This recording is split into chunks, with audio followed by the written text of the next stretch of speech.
So thank you very much, everybody. I'll just welcome you along here while the last few people are being admitted.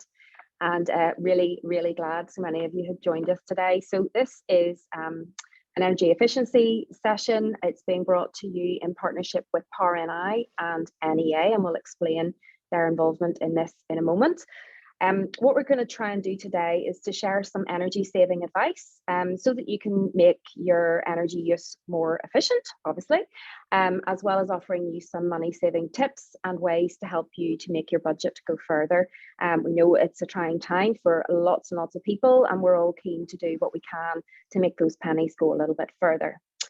So one of the really important things we want to share with you today is really to give you some information so that you know what you're paying for and how much each element actually costs so that you can make informed decisions about how you're actually using your energy. We're also going to be including some information on dealing with energy suppliers, and we'll also have some information on financial entitlements, which could help you just have a little bit more money in your pocket to help you maybe ease the burden of some of those bills that are coming in right now. And we're all feeling the pain, trust me. This session, just to say, has been very kindly and generously supported by PowerNI, who are a long-term partner of AHNI, and they help us to spread winter wellbeing information every year. This year, we've decided to do something a little bit different with these information sessions. And some of the content today will tell you about how electricity charges are made up, because there's a lot of information floating about in the national media that might be a little bit confusing.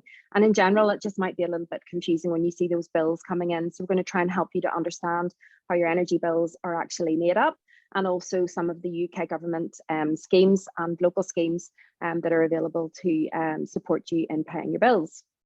We also have a colleague here from PowerNI on the call, Gwyneth. If Gwyneth wants to say a quick hello, she's waving, and there she is. Thank you, Gwyneth, for your kind support of this. And Gwyneth will be in the chat to answer some questions if you have them near the end.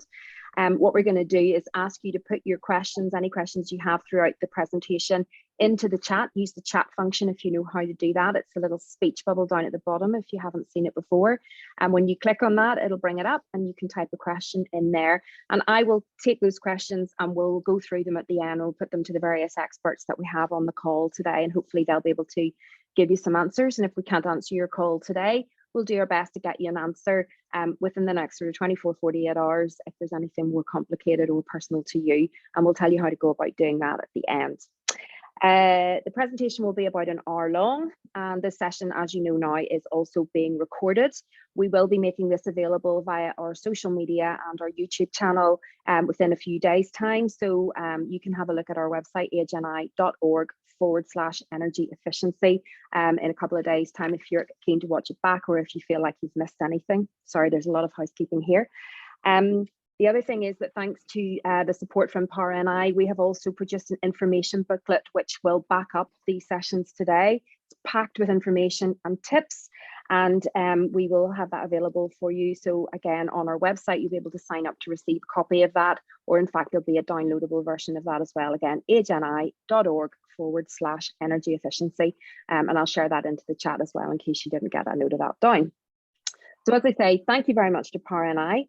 And I'm going to introduce our first speaker, who is Nicola McDougall, who's an energy efficiency expert. She is from National Energy Action, and they're a charity like us, and they campaign on fuel poverty and energy efficiency. We will also be joined later on by Brenda Cairns, who is head of AHNI's Advice Line service, and she's going to be telling us about how you can put more money in your pocket.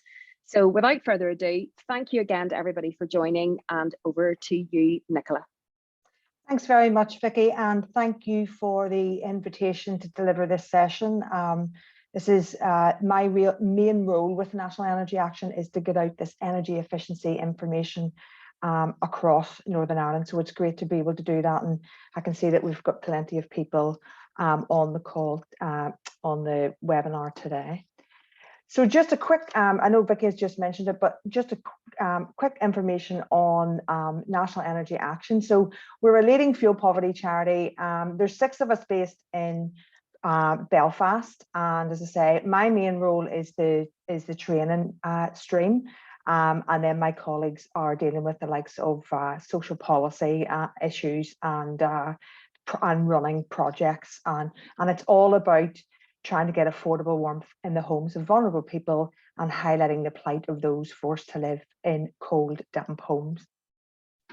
And one of the other things that I like to do as well is to sort of highlight the differences between what's happening in Northern Ireland and England. Some of the issues that I have faced going out and doing lots of my talks are that there is that bit of a confusion. So hopefully I will clarify some issues for you today. But if there's any questions, please put them in the chat and I will try and answer them at the end. So some of the topics that I'm going to look at then are just ensuring that you know, stay warm to stay well. And the main issue I want to get across here is that energy efficiency and being energy efficient does not mean turning the lights off and turning the heating off. It's getting affordable warmth. It's balancing things out so that you can stay warm and stay well. And we'll look at things like how to manage our home heating better. What could we do with whatever we've got at this moment, today, that would maybe save us a few pence or pounds across the year. We'll look at appliances and how to be a bit more energy efficient with those. And we've the Consumer Council produced a fantastic piece of information that you compare the cost of running particular appliances, and we'll briefly look at that. You know, how to keep yourself warm, lots of money saving top tips, of course, and the investments to keep the heat in and understanding your energy bills as well. And as Vicky kindly said, Brenda's going to look at, you know, the advice and support that's available in Northern Ireland and coming down the line this year. So just to quickly highlight, if you are living in cold temperatures all the time, it has a detrimental impact on your health. The recommended temperature for your main living area is 21 degrees C. So if you're a healthy, active person, between 18 and 24 degrees, if you're living in those kind of temperatures all the time, it's at no risk, you know, to you. But if you are starting to, you know, maybe the heating's off quite a lot and you're starting to live in temperatures below 16, you will have less resistance to respiratory infections. And this is the time of year that you don't, you know, want to have that less resistance. And less resistance means that it's having an impact on your immune system, where your body can't fight those infections as well because it's too busy trying to keep itself warm. If the temperatures are below 12 degrees Celsius, it can increase your blood pressure. So the likes of heart attacks and strokes can be on the rise. And even in a normal mild winter, you know, these you know, heart attacks, strokes, respiratory infections, even when the temperatures start to drop outside, there is an increase into the hospitals of heart attacks, strokes, and respiratory infections. So there is a direct impact on living in the cold and cold temperatures on health. Anything below, you know, 9 degrees, and basically you're the warmest thing in that room, and we get into the realms of hypothermia. So and you're more likely maybe to have falls and things like that there. So this is where I'm, you know, very keen to try and get people to manage and control their heating better, but have it on rather than having it off, and have it on when you need it on and off when it's not required. So in a typical home, what uses the most energy then? Well, BES looked at the energy consumption in the UK, and they will do the survey every couple of years, and you'll see the big chunk of this pie chart is space heating, and space heating is heating your home and heating all the space in it. So if it's using the most energy, managing it and controlling it a bit better is where you're going to see the biggest savings. The next one here is water at 17%, lighting and appliances is 15%, and then cooking is 2.5%. But there are things we can do to bring the cost of all of these things, and hopefully I'll be providing you with some of the tips from this. So what then is energy efficiency in the home? So it's getting the most heat out of the fuel used. So I'm hoping everybody on today has either arranged to get their boiler serviced or already has their boiler serviced this year. By getting your boiler serviced, it means that it will run more efficiently. And if it's running more efficiently, it's costing you, you know, less money to run. We know for a fact in Northern Ireland that more and more people are getting the chimney, you know, are lighting the fires. So about 70% of us in Northern Ireland still have the you know, still can light a fire, can, you know, and I'm the same. I have the option to light an open coal fire if I wanted to. If you are deciding to do that to heat that room, please make sure that you get your chimney cleaned, just in terms of your, you know, health and safety, but also it means that it'll be worth it more. It'll and also in terms of coal or whatever you're burning, make sure you're using the most efficient that you can afford. The next one there is using less energy to achieve the same or a better result. So that's our energy saving bulbs. And there really is great savings to be had in changing from the older incandescent or even the halogen bulbs over to our energy saving bulbs. And I'll show you some savings later on as well. Other things are electrical appliances too. There are savings there. There are savings there as well in terms of getting a more efficient appliance and maybe working out which is much more cost effective. And then the final one there is keeping the heat where it's needed for as long as possible. And that's about insulation. Now, of all the things to do, insulating your home is so important. Even if you've got the best brand new boiler and controls in your house, if the heat isn't staying where it should be, if it's escaping out of the walls, the roof, the windows, the drafts, it's not, your house isn't efficient. So definitely looking into some of this, schemes that are around to see if you'd be eligible for any support. And looking into what insulation you could have. And my big thing is definitely the draft proofing. So, 15% of the heat from your house is lost through drafts. And I'm sure a lot of you are well aware that in Northern Ireland, our houses tend to be quite drafty, and we live in quite a windy country as well. So we are prone to losing the heat in that way too. So how do you heat your home? The average coal fire, even though it's lovely, and on a very cold day, if you walked into somebody's house and the fire was lit, you would just love it and you would be right in front of it. But everybody would shout at you, get out of the road of the fire, because it just heats what's in front of it. Unless you've got the back boiler and it's part of your wet central heating system, they're only about 37% efficient. So literally 63% or 63p of every pound goes up the chimney. Now, another wee tip just to throw in here is if you do not light your fire, if you're not intending to light the fire, please make sure that it's blocked off. You can buy a wonderful gadget called, if you can see this, it's a bit worn out now, but this is a chimney balloon.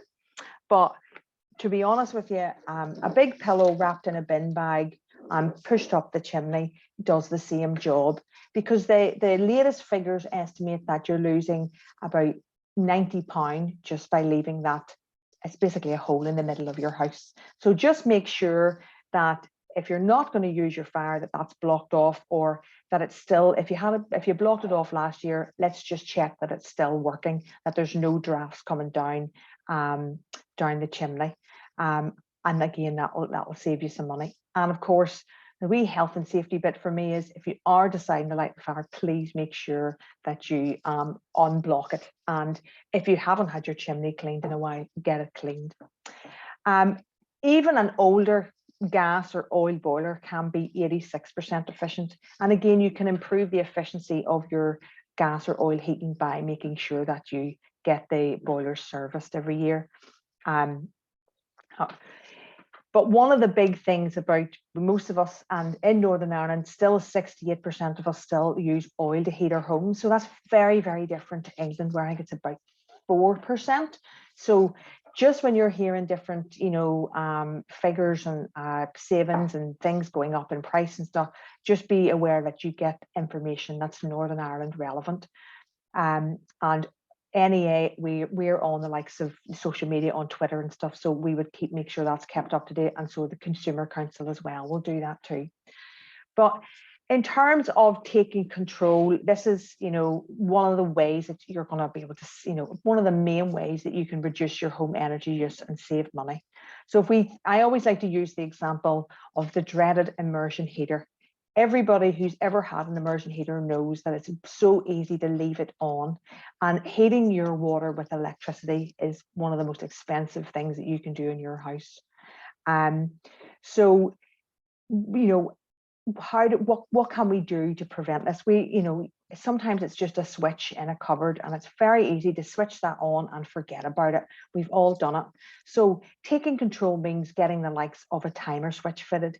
So this if you can see the slide, okay, on my right hand side there is a wee control. It has boost at the bottom, and you'll notice all these wee figures up above it. And what they mean is you can boost it for 15 minutes, half an hour, 1 hour, or 2 hours, but it can't be left on for any longer than 2 hours. And that just gives you a bit of peace of mind that if you did, want it on only for 15 minutes, it hasn't been left on for any longer than that. And so that's actually in the long run is going to save you some money. In terms of the other two images, these are two different types of heating and hot water programmers, or timers, some people like to call them. The one in the middle is quite straightforward. It's got 2 settings where you can set the heating to come on and off at 2 periods in the day. And I've talked to different people, and I talked to a gentleman once, and he said, "Oh, this is the kind of programmer that he has," and he was housebound, and he explained it so well to everybody, where he sets his heating to come on half an hour before he gets up. He leaves it on for, and this is usually, sort of autumn, winter time. He leaves it on for a couple of hours in the morning, and then he has it coming on again in the evening time. And he makes sure, though, that it goes off half an hour before bedtime. So I said to him, then what do you do during the day? Because it's during the afternoon. We don't have the sunlight or anything. In the afternoons, it can get a lot cooler. And what he does, he says, if he's having a day where he's going to sit down in the afternoon and have his lunch and maybe watch a bit of television, all he does is press boost. And what boost does is it brings the heating on for 1 hour. Now, if it's a day where it's relatively mild, he says, that's all I'll need in the afternoon. But if it was a day where it was a bit cooler, he might press boost again. But at no point is he letting the heat just keep on running. He's not leaving it running on. And sometimes we only notice when it's too warm, and we know to turn it off if we're just using the on and off switch as such. So again, even some of the more basic programmers still have their benefits. And again, with this one in the middle, you can have it where the heating's coming on twice a day, but you can either have the water off or the water coming on twice a day as well. You're not having to leave it on all day. Now, the wee programmer on my left-hand side, this one is a wee bit more sophisticated, but because it lets you set the temperatures of different rooms in the house. It's called, what this programmer is linked to is lots of thermostats within one house, and it just gives you that wee bit more control. So I was just checking figures this morning, and they were saying, for instance, if you get a full set of controls, so this is your programmer and thermostats around the house, it can save you up to £275 over a year, and that, and even more if you've got one of these systems that is zonal, where you can pick the temperatures of different rooms throughout the house. So, because there's no need to have, the spare room at 21 degrees, the same temperature as your living room. You can have that turned down. And in NEA, we always recommend trying to keep rooms that you don't use between 14 and 15 degrees, just to prevent condensation and dampness. So the other sort of typical central heating controls we'll have in the house will be your thermostatic radiator valve. So with a thermostatic radiator valve, what they do is they sense the air temperature in the room. So when your heating's on, I was actually talking, I actually had my own boiler serviced a couple of weeks ago. So I got chatting away to him, and I was asking him, roughly in terms of what temperatures do them numbers correspond with? And he was saying around 3 to 4 is between 18 and 21. Now, it does depend on your property and whether it's insulated and the size of rooms and stuff, but roughly you can estimate that they're about 3 to 4. And that's what he would be recommending most people have their radiator valve set to, particular in their main living areas. But what they do is they sense the air temperature in the room, and if it's it's got the temperature, say you had it at 4 and it sensed that the room was 21 degrees, it just reduces the flow of the hot water that goes through that radiator, so that means your boiler's not working as hard. It's not having to heat up all the radiators to the same temperature. And again, for some rooms, you can have that turned down, and in other rooms, you can turn it up a wee bit. The cylinder thermostat then, if you've got a hot water cylinder, it should have a cylinder thermostat on it. Now that cylinder thermostat should be sitting at 60 degrees. No more than that, because then it's actually costing you to keep that water hot. You know, it's costing you even more to keep that water to temperature in your tank. But keeping it at 60 degrees is important to prevent the likes of Legionnaire's disease, which is a waterborne bacteria. The one in my bottom left-hand corner is the room thermostat. I actually have a wee example of it there. And we call this the big boss. So the big boss is when you're, say you have your heating on this evening for a couple of hours, if you have one of these, it's usually found in the hall. And if we go with the World Health Organization's, recommended temperature, at 21 degrees. So if we had this sitting at 21 degrees, as soon as your hall or wherever this is gets to that temperature, it sends a signal to the boiler, you can have a break, you can turn off. And then say the temperature drops by a degree, this then sends a signal to the boiler, we need you to come back on again, but it only has to come on for a very short period of time to get you back up to 21 degrees. It only has one degree, 1 or 2 degrees to work within, rather than letting the temperature drop all the way down to like 16 degrees and then switching it back on again, and it has to work really hard to get back up. So this is a much more efficient way of doing it than leaving either the heating running all the time at lower temperatures, or only, or putting the heating on and not having any thermostats. In terms of the bottom one there, this is a boiler thermostat. Now this version is what we call a combi boiler thermostat.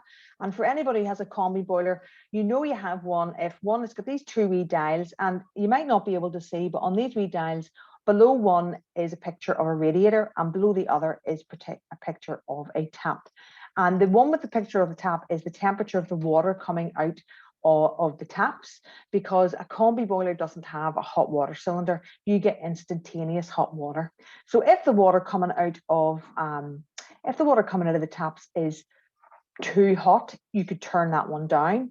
And if it's, if you're running the taps and it's not very hot at all, you might need to turn it up a wee bit. But turning things down will save you money.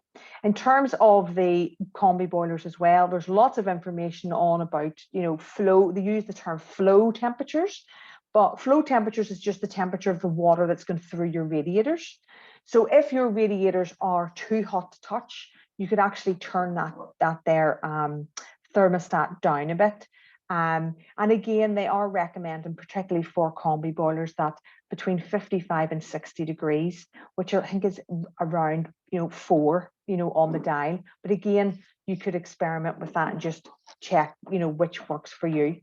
Now, for all of these things, you can find information about every single one of these and whatever version of them that you have in your house on the internet. And I would be very keen for everybody to see if they could get on or ask a friend or a relative if they could find it, if they weren't sure how to set their programmer. Or sometimes we move into a property and the system that's already there, we don't, there's no instruction booklet, or the instruction booklets don't make any sense, or they're the writing's very, very fine on them. So you can get online, you can find the guides online, and you can print them in larger size, or you'll find there's lots of videos online that will actually show you how to set these things to their they're most efficient. So I would be very keen for people to look into to doing things like that there. I find watching a video about how to do something much easier than trying to actually read a very small instruction booklet. If you've got, oil-fired central heating, which 68% of us in Northern Ireland have, the Consumer Council every week will do an oil price checker. So the latest figures there, for 300 litres across Northern Ireland, it's averaging about £310. For 500 litres, it's £502. And for 900 litres, it's £888. Now, that is a bit of a drop from earlier on this year, where they were, I think it was £647, 500 litres went up to. But I did check figures for this time last year. Unfortunately, this time last year, 500 litres was only £271. So our oil prices have stayed up, are still very, very, very high. And as I say, there's a lot of people that are still using oil to heat their homes. In terms of oil buying clubs, the Northern Ireland Energy Advice Service, they manage oil buying clubs. It's, if you need, their details are there if you would like to contact them.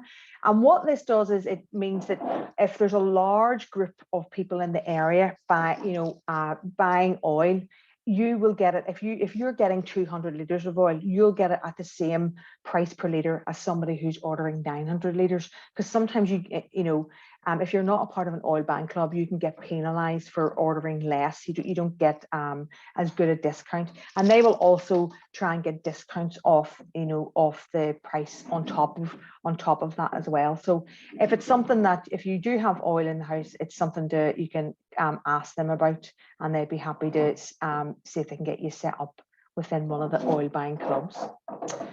In terms of energy efficient appliances, they did a survey a couple of years ago to work out how many electrical appliances the average home would have. So the average home, when they say these things, is usually 3-bedroom, semi-detached, 2.4 children kind of idea. So in the 1970s, there was about 19 electrical appliances in the average home. Nowadays, there's about 55. So if you think about it, lots of us have mobile phones. There's all the gadgets in the kitchen. I mean, I have a watch, which I don't actually have on because guess what? It needs charged and I haven't bothered to charge it. Everything these days comes with, a lead and a plug, and you need to charge it, toothbrushes, everything. So on all these things cost money to charge, some of them more than others. In terms of the electrical appliances, look at the labels. They have updated in 2020. They updated these energy labels to make them a lot more straightforward, because they were getting a wee bit ridiculous, because they were like A plus, A, double plus, A triple plus, and it was just causing a bit of confusion for people. They have streamlined it where A is the most efficient and G is the least efficient. Now, I'm all for recycling and getting things fixed if they break down, but what you have to weigh up is if your washing machine has been repaired 3 or 4 times, or it's out of warranty and you're getting it repaired, just weigh up how much that's costing you in comparison going out and buying yourself a new machine, because a new machine will obviously, it's going to be less likely to break down, but it's actually also going to be more efficient to run. So because there's 40, 50, 60 pound savings between even A-rated appliances to C-rated appliances. So it's just something to think of. These labels show you the rating, and if you wanted to, you can actually, if you know how much your electricity tariff is, you can actually multiply that by that 123 kilowatts per hour, and that will tell you how much this is for a television, this label would cost. So there's a bit more, you can find out a lot more information about your electrical appliances. I had mentioned earlier, in terms of the Consumer Council, you can download this wee table, and if you put in your electricity tariff, so for this example we used 30p because that was roughly what the electricity PowerNI electricity tariff was. It's come down a wee bit, thankfully, and from November it'll be down a wee bit, and we'll talk about that in a minute. But this here shows you how much things cost. So basically, the higher the wattage, the longer you're using it, the more it costs you. So for instance, if you look at the oven and rings, an average oven could be 4,500 watts, or otherwise 4.5 kilowatts. To run it for an hour, which you normally would have it on for, is about £1.35. Whereas, for instance, your microwave there, if you were running a microwave for an hour, which we don't actually normally do, it's 20p. So it's a good way to show you the comparison between how much things cost. And if you look at your fridge freezer, the reason why fridge freezers, you can have them on 24 hours a day, 365 days a year, is because they cost so little to run. So the likes of a fridge freezer would be 24p for the whole day. So just taking those figures, and because we're always, you'll hear lots of things about microwaves and slow cookers and air fryers and everything on the news. Everybody's trying to find different ways to save money. We just did this week comparison here. So one ring on an electric hob to cook rice would cost you 5p for 10 minutes, cooking it for 10 minutes. If you were cooking rice, and usually it only takes about 2 minutes to cook the rice in the microwave, it's less than 1p. It's 0.66 pence. And then the slow cooker, in terms of just cooking a full meal, never mind, just rice, you can do the full meals in the slow cooker. It's only going to cost you 3p for 1 hour. And that's if it's on the high setting. So this just gives you a wee idea of why you'll hear people saying, oh, use the microwave more, use the slow cooker more, and the air fryer and things like that can come into that too. It's all about how they don't take as long in terms of comparing an air fryer or slow cooker to your oven. Your oven, electric oven, takes a period of time to heat up. And unless you're using it for batch cooking, if you're only cooking for yourself or 1 or 2 people, it is more expensive to run than these other appliances. In terms of electrical, appliances, as I said earlier, anything that's high kilowatts and you're using it a lot is a high cost. And I just wanted to highlight that it is very expensive to run electric heaters. And I know that some people think, oh, I'll turn the central heating off and I'll just have a wee heater in the room. One, you're actually at risk of your house getting into disrepair with damp and condensation. But two, it's really expensive just to run even just one of these heaters. So say you put this wee electric fan heater on setting 2 and you were running it for an hour, that's going to cost you 60p. If you were running that every day, say 6 hours on average every day for the 6 months of winter, that's £657 for one heater in one room. So sometimes I think we need to see the figures in front of us to realize, my goodness, they are very expensive.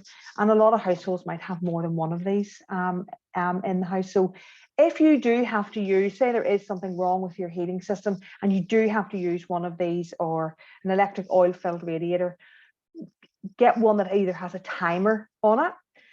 Maybe don't use the one that's maybe been in the roof space or in the shed for a couple of years, because again, they won't be as efficient and they may have deteriorated. They might need checked over.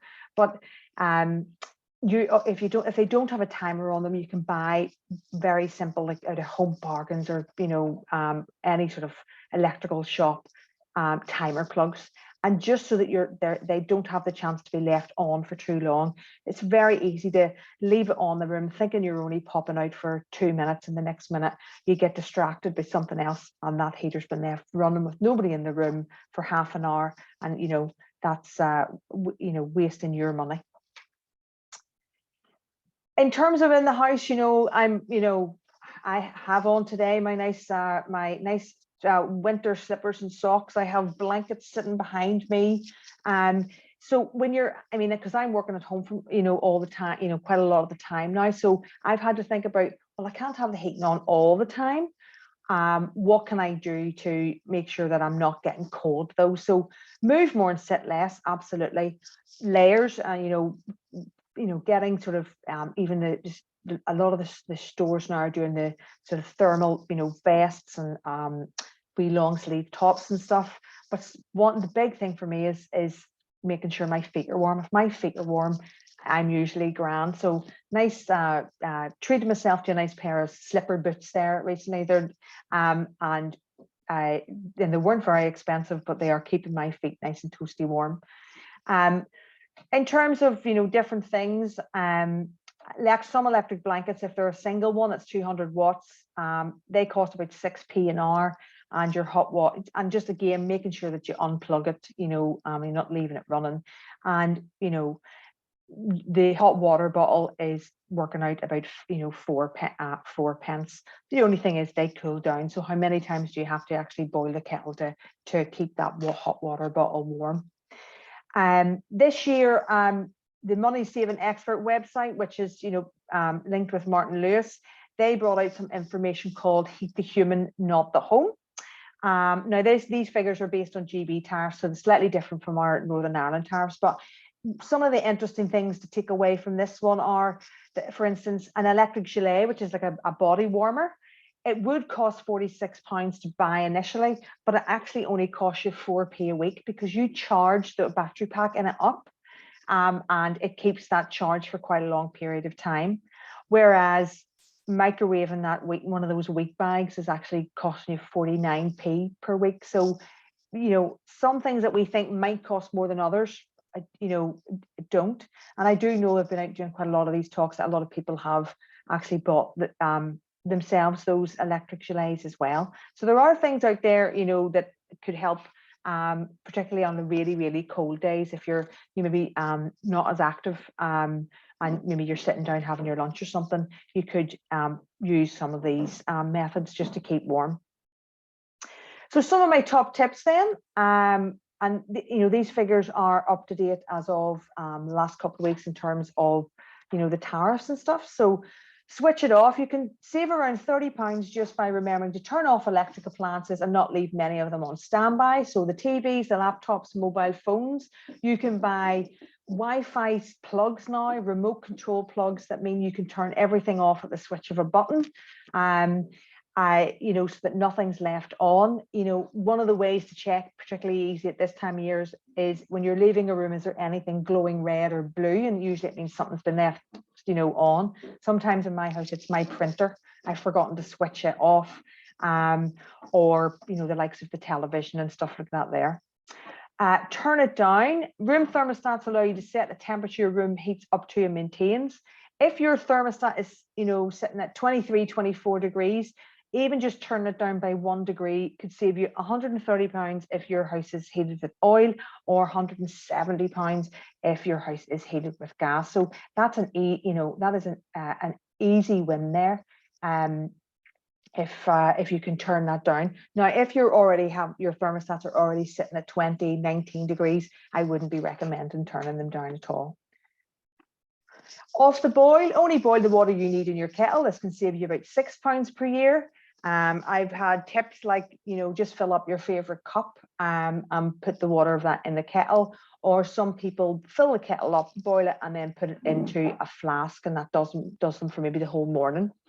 On the line, save an average of £35 in electricity a year by drying clothes on a clothesline instead of using a tumble dryer during the summer. So, you know, and if you do have to dry clothes in the house, if you don't have a tumble dryer, and you have to get, because, you know, realistically, even this time of year, even if you put clothes outside it, you know, on a dry day, sometimes they're still a bit damp. But if you do dry clothes in the house, try not to block the radiators or put them on the radiators. Get yourselves a clothes horse. And if you can put them in a utility room or spare room and open the window in that room and close the door, that'll prevent the condensation and dampness, you know, getting around the house. Shower time, spending one less minute in the shower every day will save £9 per person off your household energy bill each year. Also, I think there's savings if you get a water efficient shower head. There's up to £40 to £45 savings as well. My thing here is sometimes it's just the one thing that's getting us nice and warm, maybe before bed or getting up in the morning. So instead of that 1 minute less, just get into the shower when you're ready. So don't do the bit like I'm terrible for giving off about my daughter, but she's terrible for you know, turning the shower on and then going off to find the towel and then maybe sending a text message and then getting undressed to get in the shower. The shower's already been on for 4 minutes. So, you know, make sure you're ready, get into the shower, and then you can have a wee bit extra time. Cool wash. Washing clothes at 30 degrees and one less cycle per week can save you around £15 a year. And again, most of the washing powders now say it's acceptable to, you know, you'll still be able to get the clothes clean at 30 degrees as well. And making sure that you're putting in a decent amount of clothes that you know, you can sort of build up a wash rather than just 1 or 2 items. Lights out. Switch off lights when not in use could save your household £12 a year. And switching to LED, this is the energy saving bulbs, can save between £4 and £13 per bulb per year. So the lights in the house to check are usually the spotlights, maybe if you've got a, you know, like an open plan kitchen or anything, and there's been wee spotlights in it. Sometimes we forget, and they are actually the older bulbs, maybe halogen downlighters. Same as in the likes of the bathroom as well. Sometimes they can be 40, 50, 60 watt. And if you're, and they're the ones that you'll make big savings from if you get those changed. My husband is an electrician by trade, and I'm always asking him, where's the best deals? And he will usually go to the likes of Screwfix in Northern Ireland, because they will do them good brands, and like multi-packs. So it's not that you're just buying the one bulb. You can get, 3 or 4 of the same one for a good sort of discounted price. Stop those drafts. So close doors and curtains to keep the heat in, especially between heated and unheated rooms. Make sure your curtains are tucked behind the radiators and not in front. And draft proofing windows and doors can save around £60 a year, and that chimney draft excluder can save an additional £90 a year. So definitely get around the house and see if you can find any of those drafts, because they really are, the heat is just flying out of them. It's like throwing money out in the street. Like underneath your sinks, sometimes the silicone and around the pipe work can go. If you've had, any work done to the house, from inside to the outside, sometimes even in around beside around if your electric box is in the house, there can be gaps around the pipes there, gaps around skirting boards. In my own house, I have a PVC front door, and it's always been very drafty, and it wasn't until I lifted the PVC panel on the inside of the house that I could actually see outside. There was no insulation in behind that at all. You could actually see out into this, out onto the driveway. So things like that there, just keep checking to see is there anything you can block off. And this is where, this is one of the big things about insulation, keeping the heat needed, you need for as long as possible. This is where you will save money. This is where you won't need to have your heating on for as long, because your house will hold the heat in it. So the wee picture to my left is where the heat goes. So in an uninsulated house, most of the heat goes out through the walls. It's 35%. Then it's the roof, which is 25%. Floors and drafts is 15%, and windows is 10%. So lots of people think it is the windows, but unless your windows are, rotten frame, single pane, usually it's the windows are the least of your worries. It's actually other areas of the house that you would need to look into first. If you look at the image on my right-hand side, it has the percentages of a house that's been insulated. So for your roof, it should be 270 millimeters of loft insulation, and it should go between the beams and across. And again, there are grants and schemes out there that might help you get that. If you think you might be eligible, you can get the loft insulation in. For walls, there's the cavity wall insulation, and there are organisations in Northern Ireland that will check to see, for free of charge, will check to see if you actually have cavity wall insulation, which is what I got. I got this checked myself this year, because we weren't sure. We've been in this house for 20 odd years, and we thought that there was insulation in before. And when we got it checked, there was a little. So we had to get that extracted and then the beads put in. And I have to say, it has made a brilliant difference for me working from home in the back of the house. It's definitely improved the how long the back of the house has stayed warm. In terms of floors, there's different types of insulation depending on if you've got solid floors or if you've got beams or pitched floor, you can get insulation underneath that. A bit more expensive because there's a lot more work to be done in that, and as I said, drafts, changes to 9%. So definitely making sure you can, even around windows, they can be classed as drafts, so you can get different seals and different things around windows as well. So we're just moving on to just one of the things that, because of all the, tariff increases and everything, please make sure you understand your energy bill. You look at your energy bill, and I would say that even I would be prone to putting it off, because I actually get an e-bill. So I'll get a wee alert saying your bill's in. It means I have to go online and look it up. And, sometimes I don't get around to it when you should. But if your bill is not what you expected, if it says EST or E on it, it means it's estimated. It means that they don't have an accurate meter reading. And straight away, I would be advising you to phone your supplier up with an accurate meter reading. And when you're reading your meter, you read it from left to right, and it's the first 5 digits. Okay, so it should only be 5 digits. And that's whether you've got electricity or gas, and because you can get, estimated bills for either. And again, if you're not sure about your bill, or you think it's a bit more than it should be, or you think maybe it's less, and you're confused because we've got all these price increases, again, give your supplier a ring, and they will help you understand it and see what's going on. In terms of what is happening, why are we going through this payment, all these price rises? This is just a wee simplistic diagram on the how the electricity system in Northern Ireland works. So on my left-hand side, you've got the wholesale market, and that's the companies who make the electricity.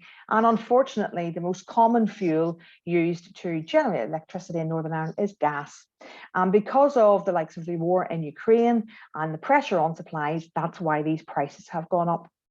The group in the middle, that's the network. That's NIE. So NIE aren't a supplier. Sometimes we do get mixed up with PowerNI and NIE, but NIE just look after the wires and the meters that are going into and the generators going into the homes and businesses. And then as we get to the end, this is the supplier. So and these are those who sell and bill customers for electricity, and that's what PowerNI are. They are one of the biggest suppliers in Northern Ireland. So in terms of PowerNI, I'm going to just go through some of this stuff for you, but if you have any additional questions, Gwyneth will answer your questions through the chat. But PowerNI are Northern Ireland's largest electricity supplier. Northern Ireland's only price regulated electricity supplier, so the utility regulator have to set their tariff, and they use a formula to do that. PowerNI's profit margin is a fixed amount, so the context of higher energy prices, PowerNI doesn't make any more profit, and it's because of the extremely high gas prices across the world has led to this increase in electricity generation costs. So if you can look at the wee light bulb on my right hand side, it just shows you a breakdown to understand your electricity charges. So in Northern Ireland, we all pay 5% VAT on whatever our bill is. Then there's a 1% levy cost, so that's for system support and policy costs. We then have our cost of supply, which is at 6%, and that's regulated allowances, cost of billing, IT costs, contact center, and margins, etc. And then 11% is on network costs, so that's network related costs for the transmission and distribution of the electricity, and then 77% is the generation costs. I think as Gwyneth I was talking to Gwyneth earlier, and she was saying that this is the thing that's really gone, the generation bit has gone up substantially in terms of percentages.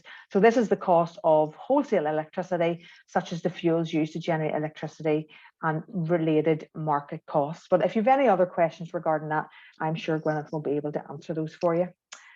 So in Northern Ireland then, we have 2 confirmed government support schemes.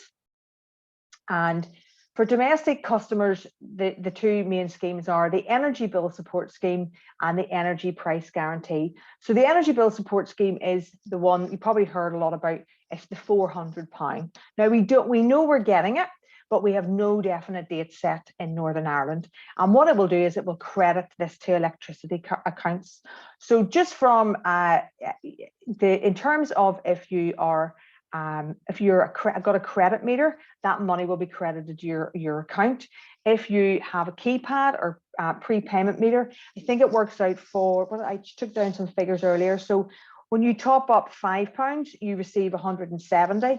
If you top up another £5, you receive the next lot of 170, and then the final top up of £5, you receive £60. So that gives you your £400. But if you have a credit meter, that amount will go on it, and it will be and it depends on how you pay your bill. So for instance, I pay by direct debit, so it will come off my eventually come off my direct debit bills that come out monthly. The Energy Price Guarantee, this will be applicable from the 1st of November. And this again was brought in by the government. So there was meant to be another price rise in terms of electricity, and it could have potentially gone up to, it could have been a 60% price rise for electricity, which could have put the tariff up to 47.37 pence. But because of the energy price guarantee, there was they had to reduce this, and there was a reduction, so it brought it down by 10%. So it's actually the new tariff for PowerNI is actually less than the current one in October, which was 29.52 pence. The new one will be from the 1st of November, 26.46 pence, which is good news because it means the bills will come down slightly as well. It was meant to last for 2 years, but because of issue, the changing of the chancellor there, they've changed it where they're going to review it in April next year. So again, we're not sure whether it will keep going or what they will put in place then. But just to know that at least for the electricity, that tariff has come down a wee bit, and I think the same applies to gas as well. That tariff has to come down a wee bit there as well. So in terms of your bills and PowerNI, they just want to make customers aware that they do not disconnect domestic customers. Now, other suppliers cannot, part of their codes of conduct, if you're above state pension age, cannot cut you off between October and March. But PowerNI don't disconnect any domestic customers. So if you're worried about paying for your electricity or gas, please talk to your supplier as soon as possible. That's what they're there for, and I know that they're getting plenty of training and all and support as well to help you. In terms of suppliers, anybody over pensionable age can be on each of the suppliers' customer care register, and this will provide assistance and services to customers who register their details with them. So you can, things like a meter move, a password scheme for home visits, and nominate a person to look after your account. And if it's for gas, you can get a gas safety check. Now, that doesn't cover in terms of getting your boiler service. It's not a service as such of your boiler, but they will just check in terms of your safety and stuff, and maybe recommend that you get it serviced if you haven't for a while. Now I'm just going to hand over here to Brenda, and she's going to go through all the advice and support available in Northern Ireland. Thanks for all of that, Nicola. There was lots of information there to take in, and it's all very useful. Yeah, I'm the head of advice with AgeNI, and I just wanted to outline some of the support that is available to people in Northern Ireland. And excuse me if my voice is a little bit croaky today. It's just a bit of a cold I have in my chest. Some people might find that they are struggling with paying bills. And one of the things that's happened recently is the interest rate increases, which might be looking at if you've got credit card debts and things like that.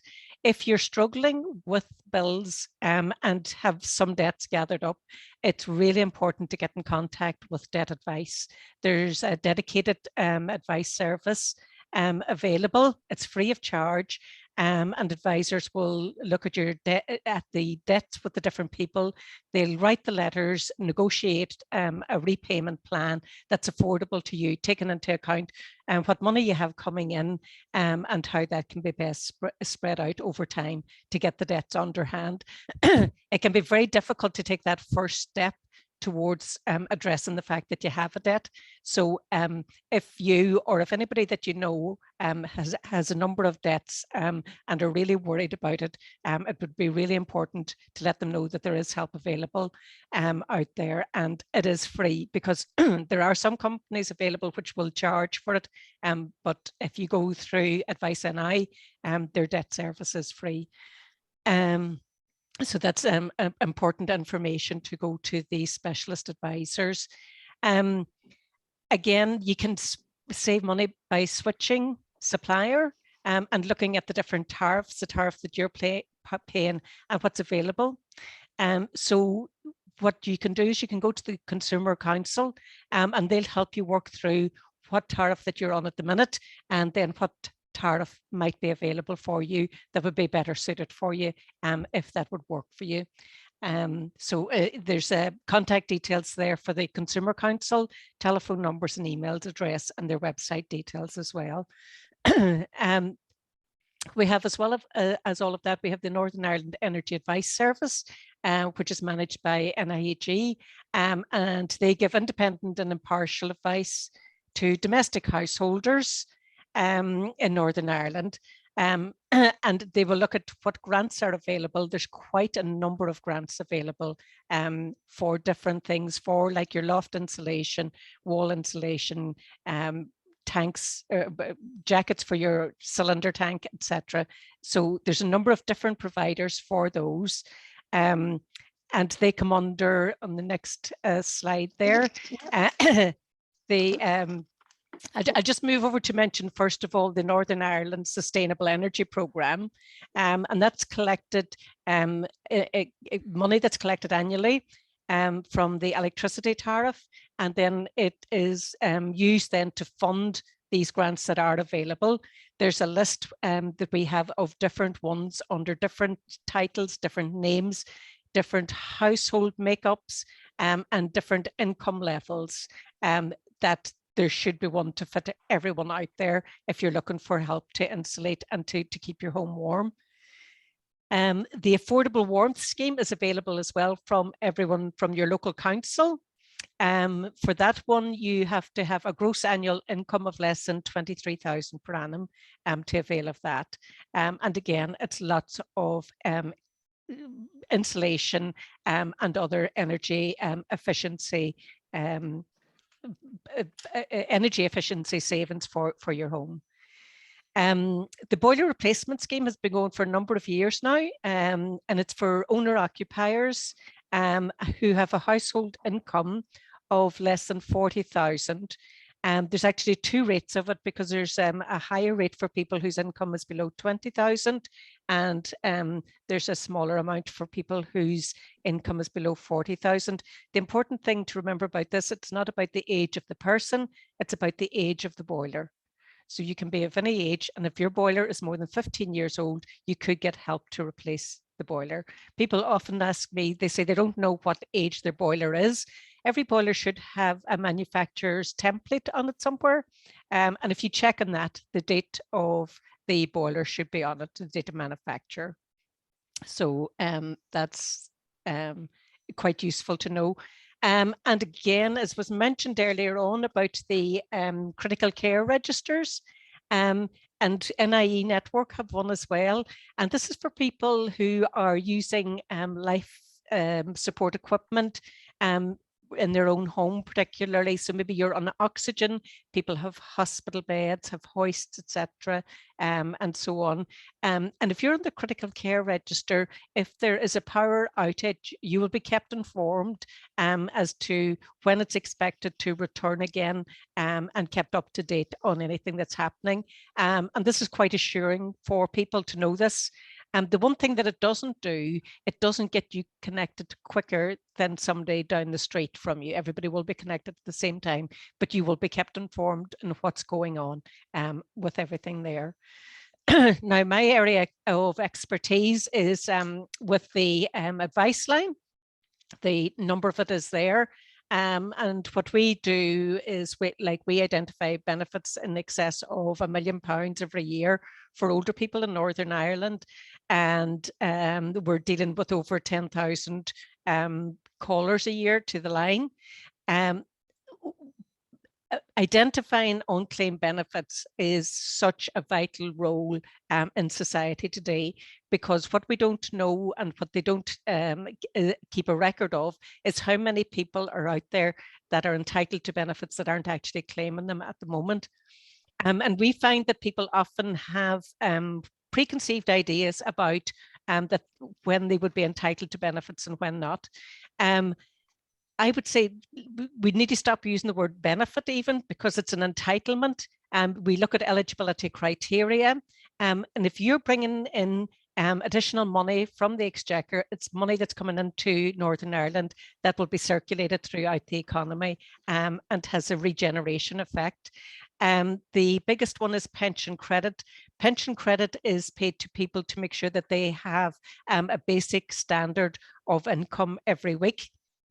And this is determined by the size of your household, who's in it, whether there's any carers in the household or anybody with an illness or disability. So the amount can vary. There's no upper band on your savings. So you can have somebody that has a very small pension and might have some substantial savings and still qualify. So it's really, really important to check. And like just to give you an idea, we checked this year there was money given out for the cost of living crisis to people in receipt of pension credit. It was a total of £650. And we had recognised the idea that pension credit can be backdated for up to 3 months. 12 weeks. So we ran into August and we're saying people to come, please come and check. And we got quite a lot of people that didn't realize that they were entitled to the money and brought into the scheme at that stage. The other thing that we did as well is that we were able to identify other benefits too. Like there was a lot of people that were able to get help with rate relief that didn't know that they would get that. So I can't overemphasize how important it is to get a benefit check done. Now we can do it over the phone with you. We will need to know what your weekly income or monthly income is and how much you have in savings, just to make that determination, and how much you pay in your rates. There's quite a lot of rate relief out there that people aren't claiming at the minute too. And like, as anybody will know, if you can make a savings somewhere, even if it's £10 a week, less that you're paying on your rates, that can go towards another cost somewhere else. We're really, really happy to do it. We've got an average successful claim will garner in the region of £2,500 per year. So that's a lot of money for the people that are entitled to it. So it's really, really important. I just can't overemphasize. And as I say, there was, when you're on benefits, there was a number of schemes that were introduced this year to help people because of the cost of living crisis. There was one scheme for people who were in receipt of, among other benefits, pension credit, because it's means tested, and that was a payment of £650. It was paid in 2 instalments. The first instalment was paid in July, and that was £326. There's a further instalment of £324, and that will be paid between the 8th of November and the 23rd of November. So that's still to come to people. The thing about the payments that came out for the cost of living payments, people didn't receive a letter to say that they were getting them. And what we found quite often was that people had the money in their bank accounts, and because they maybe only get a statement every 3 months, they didn't realize the money was there because they would just go every week and take out the same amount. People that get a disability benefit, for example, you might be getting attendance allowance, or you might get the personal independence payment. Some people are still on DLA, and they would have received £150. Again, this was money that was paid automatically into your account. That payment was made in the last week of September. And again, some people didn't realize that they were entitled to it.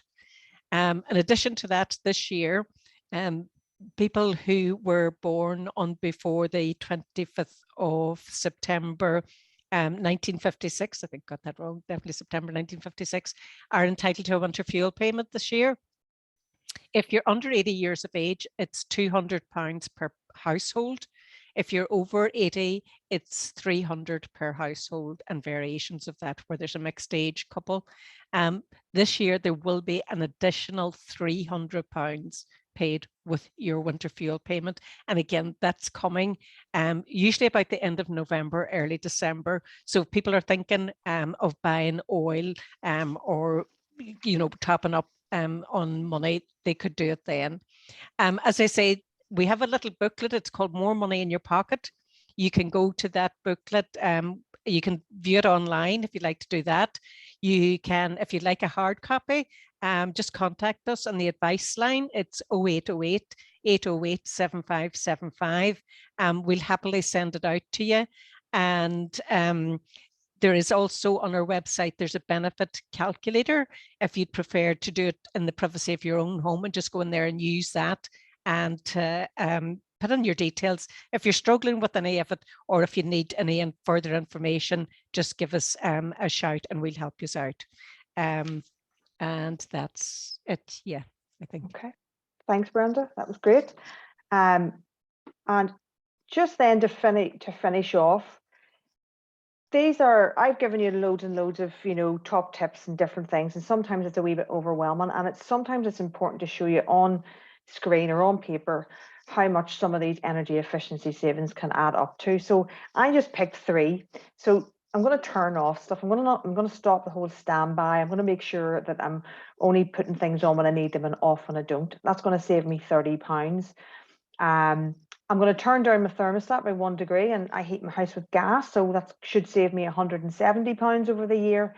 And then I'm going to make sure my daughter switches off the lights, because she's the biggest culprit in this house, and that should save me another £12.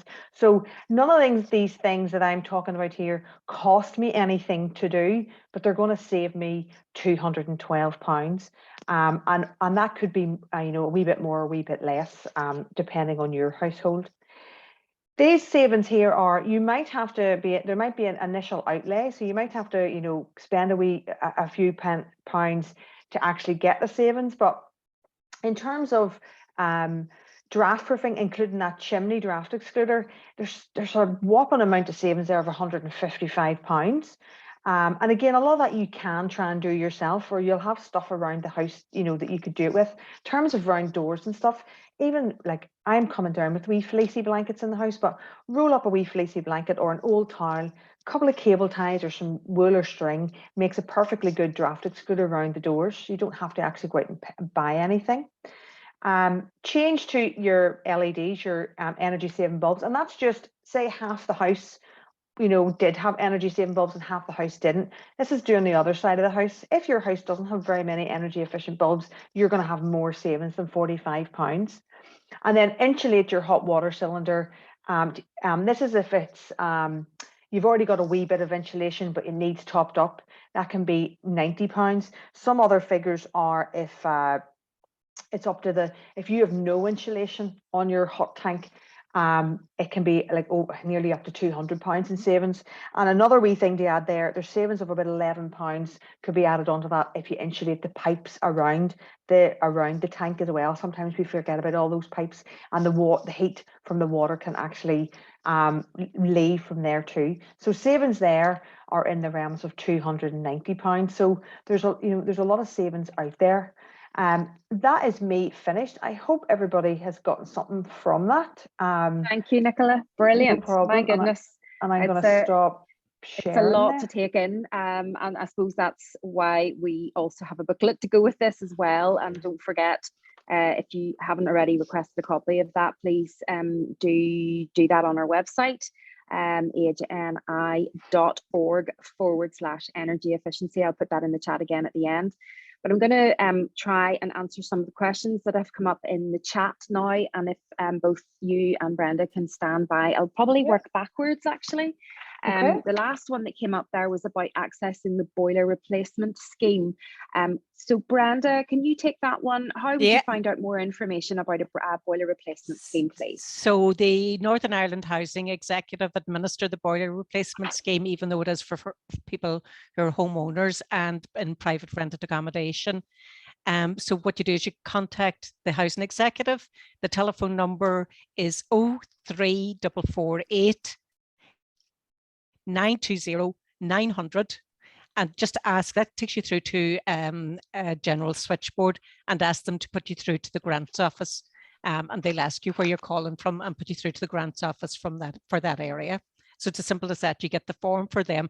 Don't do anything until don't buy your boiler until you get your grant, and get it all approved before you get it, because there's some conditions have to be met, and your plumber will be able to help you with that. And as I say, just remember too that it's for the cost of buying the boiler. So the cost of installation will be down to the household owner themselves to deal with that. Brilliant. Okay. Someone also just asking, when do we get the £100 oil grant? Nicola, are you able to take that? We don't know yet, as the simple answer. It should be this year, but I was discussing this morning with someone, and they were saying it's all gone a bit quiet on that one. So I think with all the shenanigans that have been taking place, you know, across the water, you know, that one needs to be chased up again. And it's for anybody with an alternative heat source other, you know, than gas. So it's not just oil. If you're central heating with coal as well, you should be getting that on your, it's supposed to go onto your electricity bills. Is this something that the Northern Ireland Executive need to figure out? Is that where that's sitting? Yeah, I would assume so. Yeah. Okay, so watch this space on Yeah. the executive. Gwyneth, did you want to say something there? There's talk of the paid through electricity bills. We haven't been instructed yet, so yeah, we're very unsure. But it's dealing with London. It's not with local offices here, so we're dealing with directly with London. Great. Okay, so sorry, that's a watch this space answer on that one. Sorry, we don't, unfortunately, without a functioning executive and powers that be, we don't actually have all of the answers. We're doing our best. Couple of questions then, more technicalities. Someone's asking, he's on gas and he says if he puts his heat on for 15 minutes, as you're suggesting there, is that the same cost as 1 hour? No, it won't be the same cost as 1 hour. You're just literally charged. Yeah, you're charged because it works out, over the year it'll add up, but they work out how many kilowatts they change your gas usage into kilowatt hours. So, if you're only using it for a short period of time, you're only charged. They can't, round it up as such for a full hour. That's a bit reassuring. Thank you. Then a next question around sort of space heating. So one person is asking, they have an open plan kitchen diner and they're saying it's cold in comparison with other rooms in the house. How could they make that room warmer? I have the because that's where they spend their time. That's what that's me. That's what I have. So there's other things like one, in terms of if I'm always low cost, no cost. So behind radiators, get the reflective panels behind them, especially if it's an outside wall. If you've got a radiator on an outside wall and maybe that wall isn't insulated, a reflective, it looks actually, if I look, I've got props, it looks something like that. That actually, because some of the savings there, EST came out with, fitting reflective radiator panels in a house with an uninsulated cavities or solid walls could save between £35 and £40 a year. Other things would be the likes of putting a shelf above a radiator. It means, especially for instance, I have a conservatory. I'm really smart. I have a conservatory attached to my open plan kitchen. When I got it fitted, I wasn't in energy efficiency. I was in benefits. So I would have done it a lot differently then. But that radiator that I have that's in my conservatory, we have put a shelf above it. And it means the heat that rises from the radiator bounces off under the shelf and pushes out into the room.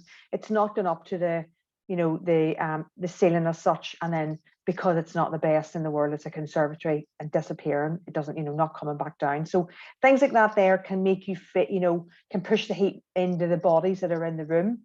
Other things would be check your insulation. I got my cavity wall insulation done after 20 years, and I wish I'd done it years ago because it's made such a difference to the back of my house. And I say the NICEP, there are schemes out there. My thing is there's waiting lists, but you're better being on a waiting list than not being on a waiting list. So look and see, and some of them have like what they call a vulnerability matrix within them. So if you are higher up that, you might get higher priority as well. They might look into that as well. And just making sure that any doors in the rooms are closed. I mean, the biggest difference that helps my house is just shut the doors. If I shut the door, my hall is the coldest point in my house. If I shut my kitchen door and put a draft excluder underneath that door, the heat stays in this room, and it is very open plan. And of course, you have to have if you're sitting still, you have to have your blankets anyway as well, just in case, to keep you warm at this time of year. Another thing, and it's a bigger job, make sure that the radiators are fit for purpose. So again, in this room, I should really have either a big wall radiator behind me or down the side. I actually have what I would call 2.5 radiators, and they really aren't enough for that room. So sometimes it's thinking about the size of rooms and what's needed to heat them as well. And if they're older radiators, sometimes they're not as effective. Okay, that's pretty comprehensive. And then all those other things we talked about pulling the curtains at night, Yeah, keeping them away from absolutely. the radiators. And also, if you're in a space for a long period of time during the day and you really don't want to blast heat out to heat the whole space, do think about how you can heat just yourself to keep yourself warm and cozy. With even that is just having a hot water bottle on your lap.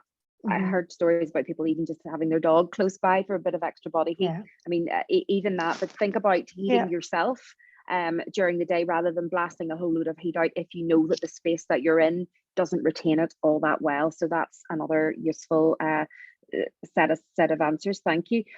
Someone is asking, now there's a couple of questions about thermostats. This gentleman is asking, how should I set the TRV and room thermostat? Is one set higher than the other? That's a very technical question. No, when it comes to the thermostat, so there's your room thermostat and there's this. They should not be in the same room as each other because they counter-interact each other. So usually this will be in the hall and you won't have one of these in the same, but not in my house. No, you know, the thermostat that I used to be in the hall and this was there. So what you have to do is actually, if this is your house, you turn that one up full because this here will manage it. So once this gets to 21 degrees, this will knock this radiator off. Whereas in the rest of the house, your heating's on this evening and you can turn them down in rooms that you're not in. So for instance, I'm working from home all day. I have the heating coming on. My daughter comes in about 3 and she's always moaning about being cold after walking home from school. So I set the heating to come on about 3 o'clock, but there's no point in me heating the whole house. We're only in the downstairs. So I actually have my radiators turned down upstairs. I have a very basic system. I do have to turn them down. I turn them down to about 1 or 2. But when I'm pulling the curtains at night, I turn them back up to about 3 or 4, just so that when we're going to bed, you know, in the evening time, the rooms are a bit warmer and my daughter might take herself off into her room in the evening time as well. But curtains are pulled, radiators turned up a wee bit. Now, if you have a wonderful system where your house is zoned, you can actually upstairs turn this one down and turn this one up downstairs, and then vice versa, wherever you are, you know. So there's the more modern controls let you have more functionality and let you do. But I think I'd seen a few questions about, you know, thermostats there on the chat, and I would always advise getting a good plumber in to fit them for you. Unless you've got somebody in the family, who's a plumber or, you know, is useful, I'm all for it. Just get them, and then what they will do is they will balance the whole system for you if they're any good.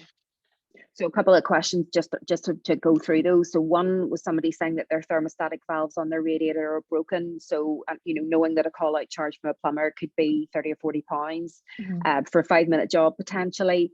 Are you saying it probably is actually worth getting that done? Probably is, because you could, if you haven't had your boiler serviced, you could get them to look at it, the whole thing, the whole system, because in the long run it might actually mean that your whole system is going to run more efficiently. Now, if it's only one, there are lots of videos online that will show you how to fit them if it's something that you're comfortable doing. They aren't that difficult to fit. I've managed to do one myself. So is bleeding radiators still a thing that's important to do? Yes, and I know, I mean, I was at an event there recently and they were giving out the wee radiator keys as one of the, you know, and again, if you have the heating on, so you have it on this evening and one of the radiators, you have it up to 4 and it's patchy. Usually when it's patchy, it means there's air in it. So very, very gently, just bleed. Sometimes you have to go around the whole house just to get all the air out, but usually if there's a couple of radiators aren't heating up as well as they should, check that it's not that you have it turned down or that the thermostat's not working. But if it's the heat's on but it's all over the place in it, it could be that there's an airlock in there and you can bleed it, and that will help. Good stuff. Someone else who's on oil-fired central heating and they're saying they have an old house with no room thermostats. Okay. How would you go about installing those? Again, a big job? No, it's between some of them can be done, you know, an electrician or a plumber, whatever, you know, it depends on the system and stuff, can come in and do it. And you mean, I've seen older systems even set up, you know, in terms of wirelessly or actually wired in. So there's, you know, it can be done. Again, you can do your research into. I know the likes of the Energy Saving Trust have loads of different, you know, ways you can get different and what kind of thermostat you want. Do you want just a thermostat, or do you want it built into your heating programmer? Because you can have it where it's timed with different temperatures. You're not just set on the one at 21. So you can look in and the price difference between one to the next. And then a final one on sort of heating controls is somebody saying that their heating and their water is off at the clock, but that their boiler is coming on automatically itself. Is that something that they should be getting checked out? Yeah, it sounds just, I would even just, even before you even pay to get, because I am very much for everybody trying to have a go at setting things themselves. But even if you take the name of that programmer, again, if you can put it into the likes of YouTube or Google, and they will actually show you what everything means on it, because it might just be one silly wee button that needs flicked, and that's what's doing it.